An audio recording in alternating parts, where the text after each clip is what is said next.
comes to ankle mobility, a lot of times I see just these different ankle mobility drills, but the heel elevates up off the ground and you're missing a big component of unlocking your ankle mobility by taking that heel bone or calcaneus out of the equation. So what we want to think about first up is kind of finding that side to side movement of the heel bone, which could then unlock that movement front to back. So I like to incorporate that with little foot drills and utilizing mini bands or even furniture pads for some foot contact and reference point.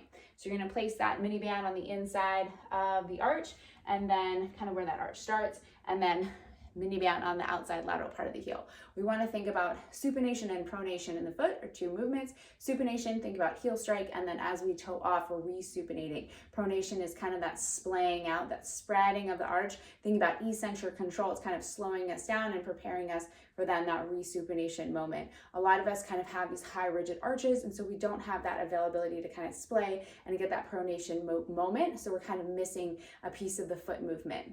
So a lot of times, like if our arches are really collapsed or we just have these high rigid arches and we push the knee forward or take the knee forward in an exercise, we feel like this jam on the front side of the foot.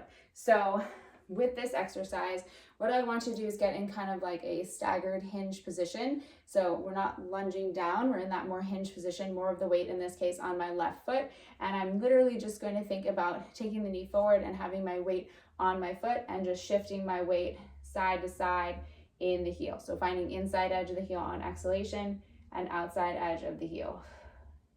Exhale, inside, inhale, outside. And I'm just rocking and finding that lateral and medial part of the heel while staying heavy on this side of the leg. Notice my foot isn't rocking side to side. So my first met head, my big toe is staying grounded. My knee might be moving just a tiny, tiny bit, but you're gonna see as I adjust my camera that this is just slight, just moving a little bit side to side, and there's very little movement at the foot that is visible. I'm feeling this in my glutes. And this translates up to a lunge. So if I take this into a lunge, I can think about that as I kind of come down, I'm finding that inside edge of the heel, exhale, come up, or excuse me, inhale, come up, outside edge, inside edge of the heel, knee travels forward, outside edge of the heel. And just that movement, exhale, inside of the heel, inhale, outside. Just that movement and sensing where your feet are on your lateral heel is a lot and going to really feel those glutes. So finding that side to side movement of the calcaneus can really unlock that front to back movement too.